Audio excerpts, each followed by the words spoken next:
Hola, and welcome to another session of character modeling. In this episode, we'll be making the hair for our real-time version of James Dean. If you want to check out the model rendering in real time, I'll leave a link to my ArtStation page in the description below. Just like the production world, I did not have time to go super crazy on this project. I wanted it to look good enough, but I also needed to get it done and move on. So I'm going to keep this groom simple. To keep things simple, I shall use a limited number of descriptions, and we're going to focus on just 4 things to style this hair. Placing guides to control the flow and length of the hair. Density map to control where the hair grows. A region map to control where the hair parts. And finally, number 4, the clump modifier to get the hair to clump together more realistically. Now, before we proceed, I have to address the elephant in the room. Yeah, I made myself an AI avatar. This is just an experiment. I'm trying to learn a bit about the world of AI, and I find the best way for me to learn is to give myself a project.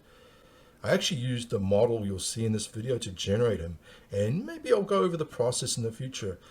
Please let me know in the comments if you'd like to see that. Anyway, the other thing I want to say is please excuse the rough audio. You'll find there's a few pops and stuff in here, but I'm working on improving my setup and process, but this particular episode, my mic's on its last legs. I have ordered a new one, so next episode should be much better. Anyway, so let's get on with it. Before starting XGen, it's important to set your project. XGen creates a lot of data that it needs to be able to find. So you go down to File, Set Project, and you pick a location for it to store that stuff. I created this little folder here. I click on that folder, I go Set, and now when you go to the project window, you can see that its root is that folder, and that's where it's going to store any kind of stuff it makes. Like, for example, a map for the density is going to go in here, and it's going to go to find it. There you go. You click Accept, and we're ready to go. Okay, so now it's time for XGen. So we go over to this little button here, open XGen window, and this is where we're going to set things up. So first, we're going to start by creating a new description. Oh, and we need to select a scalp mesh. It has to have something to generate the hair from. So I select the scalp mesh. Sorry about that. Create a new description. And for my description, I'm going to call it JD here. Whoopsie. And the collection I'm going to call JD here general. So this is going to be the overall here. So you might have another collection for the finer details, etc. So this is going to be the base layer. In fact, I'll call it base. That's better. Shorter. Shorter is better. And I'll abbreviate collection to that, and I'll abbreviate that to that, just to keep things nice and short and easy to read. Not super important. What is important is that what kind of primitives are we going to use? So we're going to use splines randomly across the surface, and we're going to change using attributes to place and shaping guides and hit create. And now we're ready to go. You'll notice most of the tools available in the window are also available on the shelf. I tend to work off the shelf. So we're going to start with the Add or Move Guide button tool right here. I'm going to select that, and I'm just going to click on my mesh and place a guide. This guide here is what we're going to use to style our hair. And you can scale that thing up, a little bit. Don't want to go too crazy, but you scale it up a little bit. And I will add a couple more guides here. Scale this guy up. Maybe another one over here just to get started, right? You can just select you just click and drag on the guides to select them. Next, we need to start styling them. So to style them, we're going to use the Sculpt Guides tool here. And you get a little brush icon like this, which, the B key, you can scale it, holding the B key down, you can scale the size of your brush in Maya. So we are going to kind of give a bit of a swoop, backwards swoop to these guys, you know. So this brush is here back.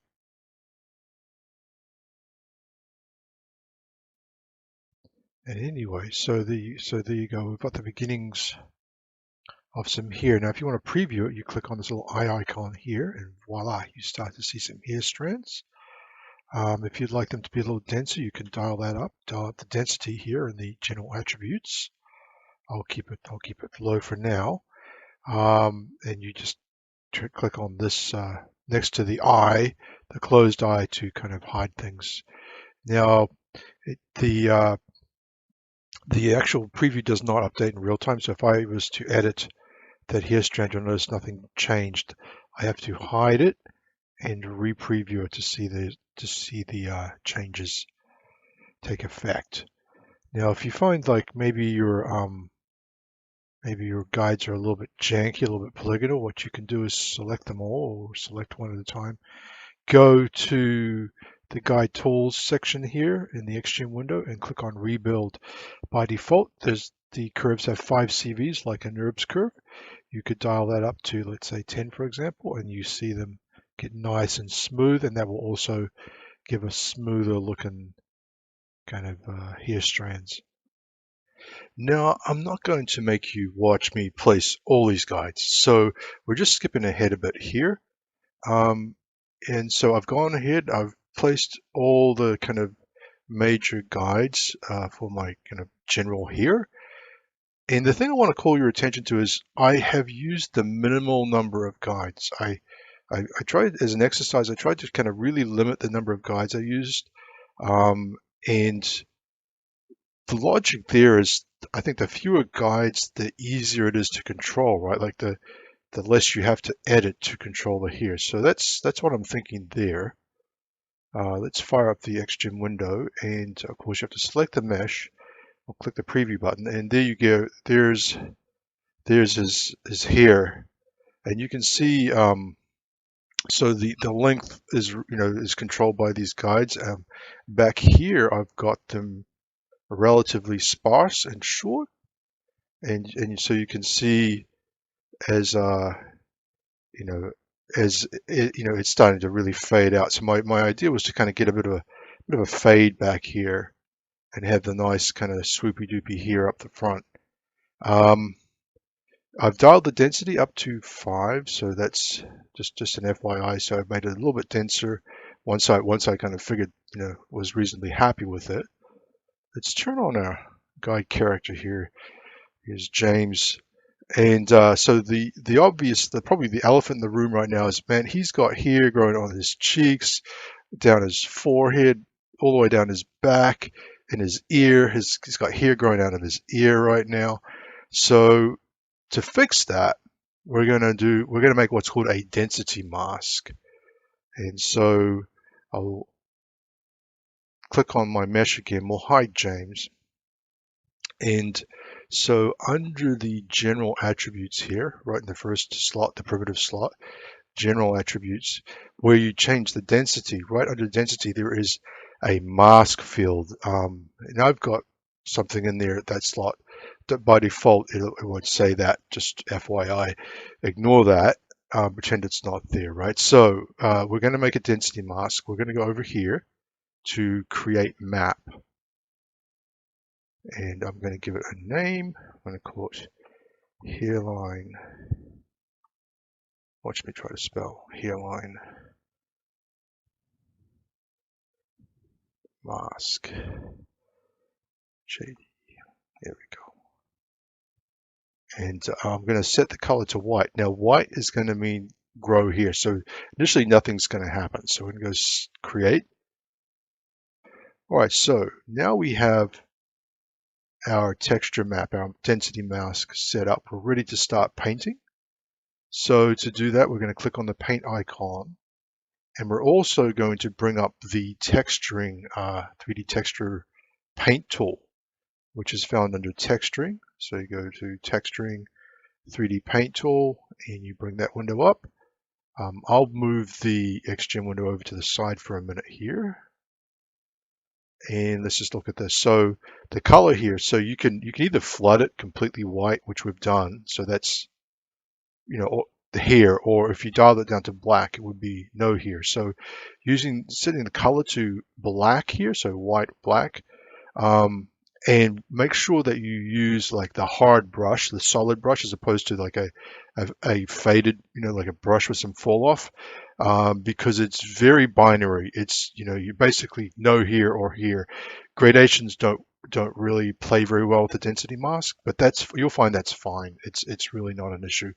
So we're going to begin painting, and I'm painting black where I don't want the here, right? So let's say I don't want here around the ear here. I'm doing this a little bit loosey-goosey. I'm just using the mouse, honestly. Of course, you could dial the brush down if you wanted. Now, nothing has changed, and if I hit Save Textures, which you need to do, you need to save this texture to begin. Nothing will change initially, okay? This is where it gets a little weird. So you're painting like basically a bitmap.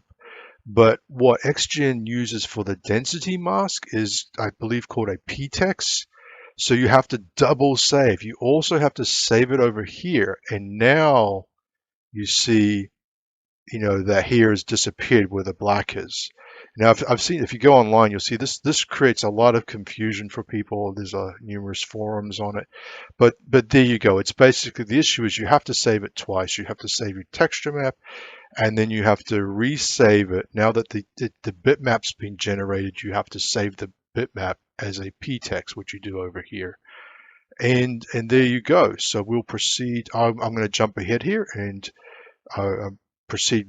I'll finish up my density mask, because that's all there is to it. So you hit the paint tool, bring up your just to recap, 3D paint tool. And let's say, oh, I want to repaint, I want to add here back, then you just convert to white, and you could just add that back, save your texture, up to XGen, save the PTEX file, and boom, the here pops back in there. Bob's your auntie. Okay, I've completed the density mask, and here's the results. I'll just hide our XGen window and turn on Senior James. And there you go. So much better. So he doesn't have the hair growing out of his ear quite the same. The back of his neck's much cleaner. Got a bit of a fade going on. I feel like much happier with the forehead as well. So yeah, density mask is pretty cool. And I'll tell you, it's fun to paint that. I don't know, enjoyed the process. So there you go. Density mask, very cool. Makes a huge difference. So far so good. But to add some realism, I really need to part the here in places. Right now, it's kind of just interpolating smoothly across the entire surface. And so I want to add some realism. So in the final product here, you can see that the here parts along the kind of the top of his temple here. So kind of, swooping upwards and then dramatically changing direction along the side of his face. Now to do that, what we need is a region map. Now we're going to create a region map. So under the region control section, region map field, at the end, you click on create map. We will give it a name. It's JD here, base region. Okay. You'll notice it has a field for color, and it's set to red by default. That's fine. So we're going to go ahead and click create. And you will see now that it's flooded our scalp with red. That's a good thing. I'm going to go and open the 3D paint tool. I found that you want to have this open before you click on the paintbrush icon over here. Okay, so the red's disappeared, but don't you worry about that. Click on this paintbrush icon in the region map field, and we get our red back, and we are ready to start painting our map, our region. So you go up to the color field here, and we're going to pick a nice garish primary green. It could be any other color, but I'm going to use green. And make sure that the brush is set, you've got a hard edge instead of like a soft fall off. You really want the hard edge and no gradient. And we shall begin painting. So there we go. Painting away.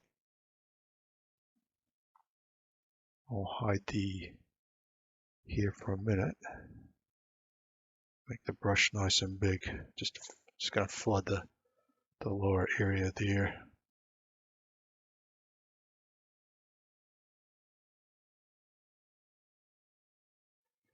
Okay, so that's good enough for now, just to get started there. So I'll turn the hair back on. And in order to see the effects of this region map, we're going to have to save it. So in a couple of places, just like the density map. So we'll save the texture map. It's our source art.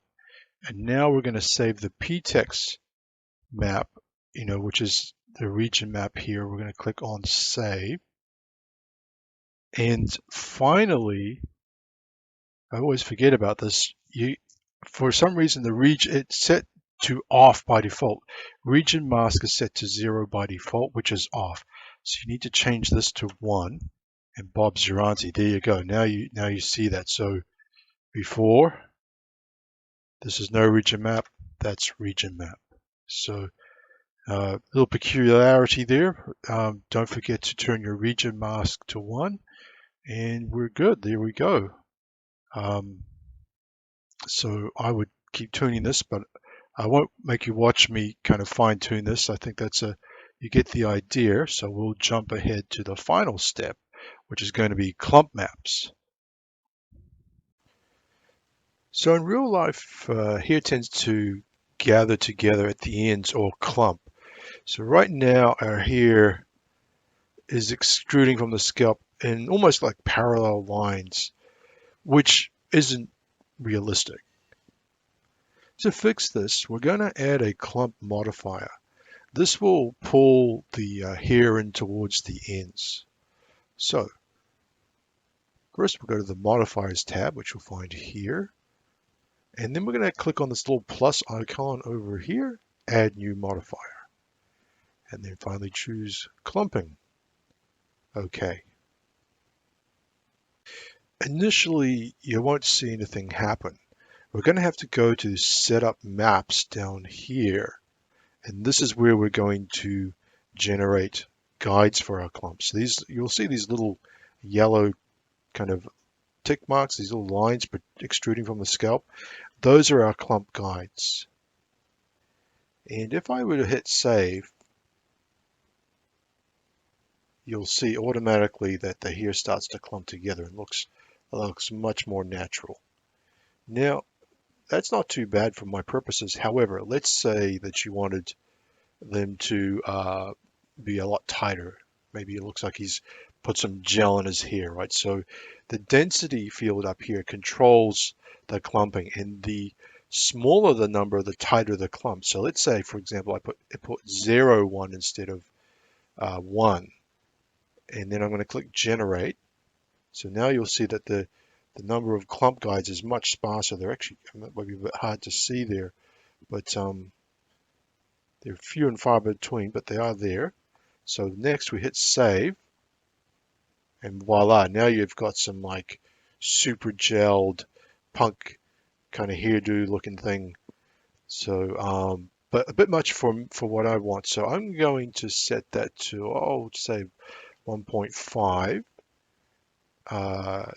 generate and save again. And I think, it's more like what I want.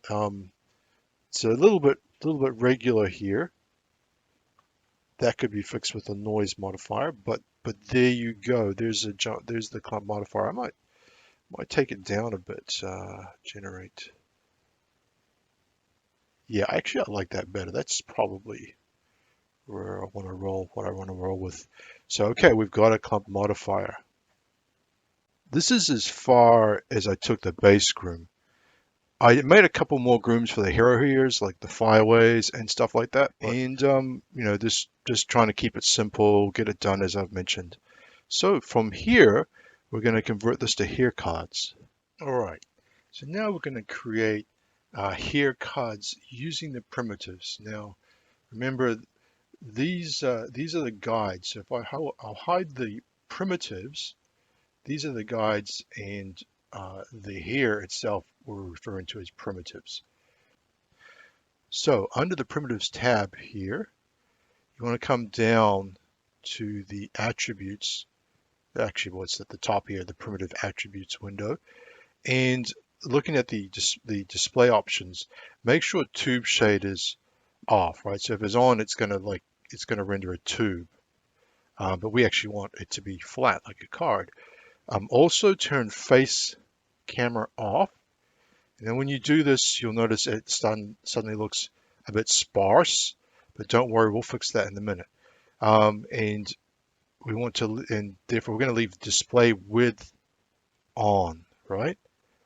So tube shade off, face camera off, display width on, and let's go up to this width field here.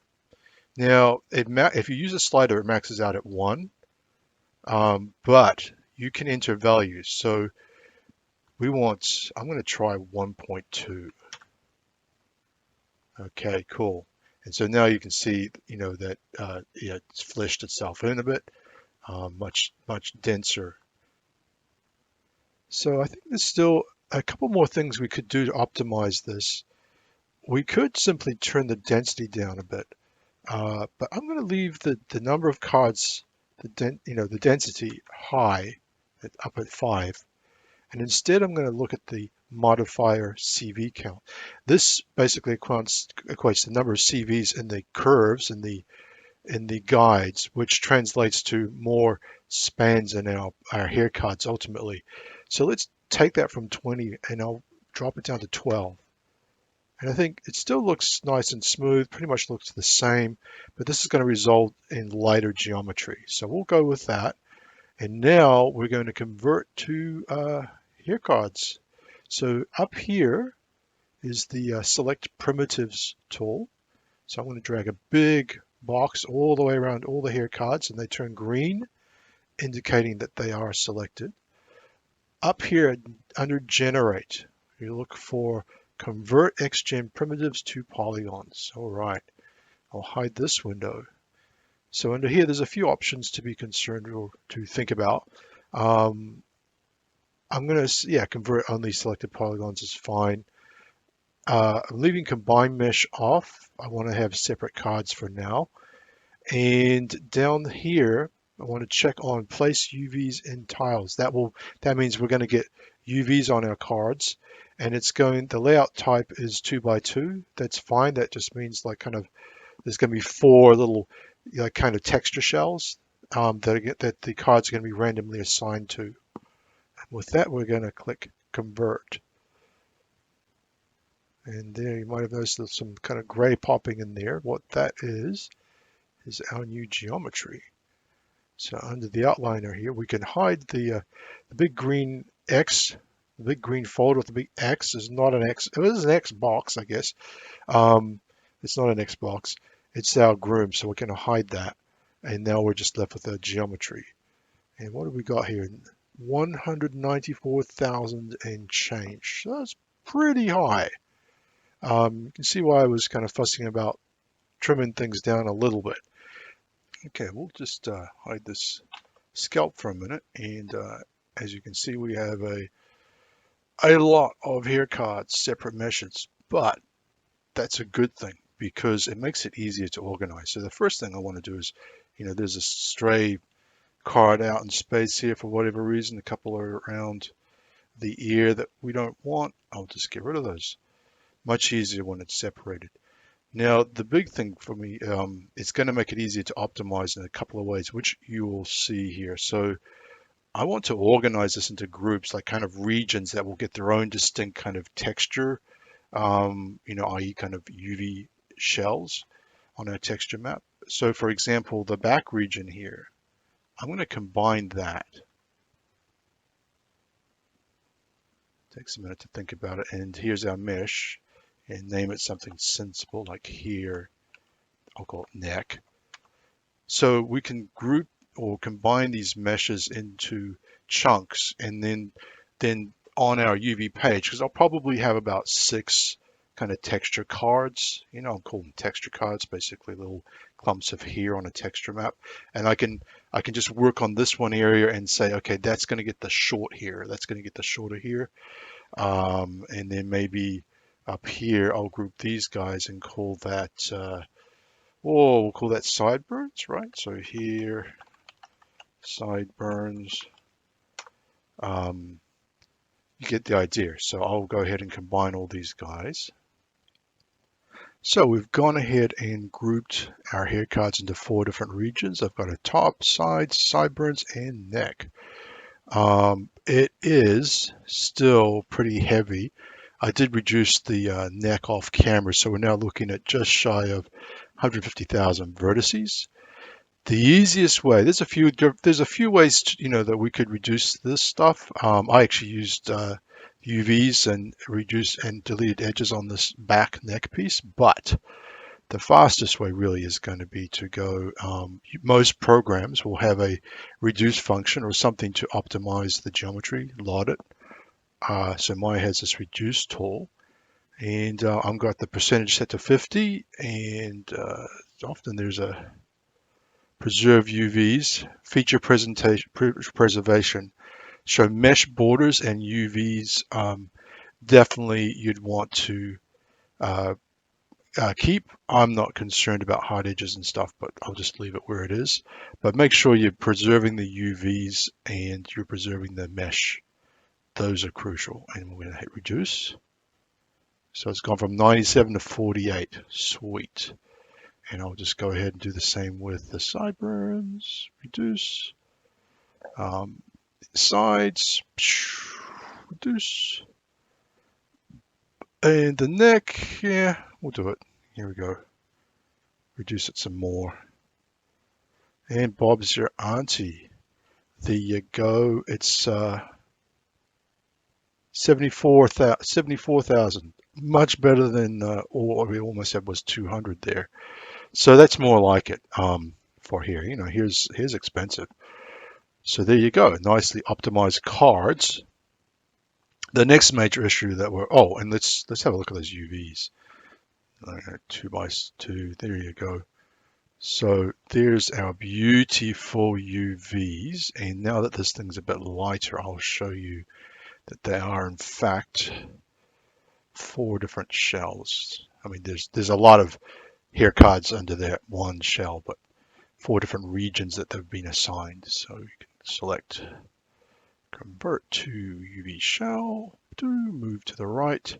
There you go. So we've got 4 different, kind of sections that we can, or groups that we can play with. So all these cards have that particular quadrant. And then of course, once you've got them like this, it's easy enough that you could just go in there and move them around a bit, So if you've got like 6, whatever the layout of your hair textures is, you can make it work. Voila. Okay, so there we go. We've got our hair cards. They're optimized. They have UVs. The elephant in the room is you can see that many of these cards are inverted. That's obvious because they are, the black indicates that we're looking at the back face of it, and the gray indicates that's the front face. Now you can, of course, go in here and reverse those. And I think I would say that if this was going in a game, I might be inclined to do that. For my purposes, I'm going to stick this in Marmoset, and Marmoset's a little bit more forgiving. So I have a cheat for this, which I'm going to share with you. I just want to preface this by saying that, you might, having them in groups would help. And, when they're separated, like if I was going to delete this, I probably, before combining, I would organize them into groups, into chunks, and I'd keep the cards separate, and then I would go through and reverse the individual cards. That is a bit of a laborious process, but it might be worth your while for a real production asset. This is a production asset, but it's I have control over things here. It's going to go on Marmoset. I'm going to pre-render things as well, so that's okay. Anyway, to cut to the chase. So the cheat way to do this, we're going to combine two birds with one stone here. So first we want this thing to shade nicely, and we want to flip all the cards, so that all the normals, vertex normals, are pointing out and they're not kind of flip-flopping. So what we're going to do is we're going to go create polygon sphere. You're going, what the are you doing? All right, so here we go. So move this thing up. I want to make sure that, yeah, it's mostly kind of centered. Now what the sphere represents, I won't even smooth it. You don't need to smooth it, but what this sphere represents is the normals that we're going to use for our here. We're going to transfer the normals from the sphere to our here. Anyway, here we go. Cut to the chase, Steve. So we've got our parts. We're going to grab the sphere, and I'll pick on the top just to show you. So sphere, and then I'm clicking the top group. I'm going to go to mesh, transfer attributes, and here what we want is vertex, not position. We want vertex normals, and we're going to do this based on world space. So where the sphere is relative to the here, we are transferring attributes. In this case, vertex normals. And I'll click transfer. Takes a second. All right, so let's see what we've got. Voila. Now, no more flipped normals.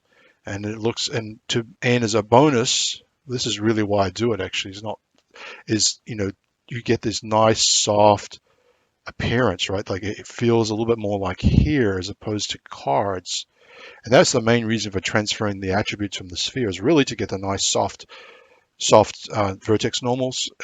But as a bonus, it's fixed the kind of inverted cards. At least it appears to.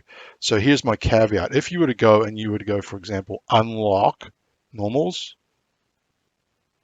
yeah, the issue's still there. It's just masked. But so I'm just going to go ahead and do that to the other meshes. So we had the sides, just transfer attributes. And finally the neck, transfer attributes. Hide the sphere. Oh, that looks nice, eh? Sideburns, sides, and top.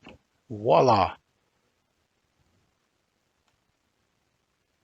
Yeah, quite happy with that. So there you go. And at this point, you would just, I typically would have like a guide texture that I would bring in, and I would fix my UVs. Okay, I think we've covered enough for one session. So stay tuned, because next time I'll have a really cool little tool I want to show you I used for generating the textures for our hair cards. This was a tip from my boss, Jana, and really cool. I still have a few things I want to share regarding the skin setup for games as well, so that's going to be coming in the future. Thanks so much for watching, and a huge thank you to everybody who comments, likes, and subscribes. There was an interesting request to demo how the textures for Telltale's Walking Dead were made, which I think I'll try to tackle in the future. There's also an interesting story behind that. Alright, thanks for the comments. Don't forget to like this video and subscribe, and keep modeling. Ciao.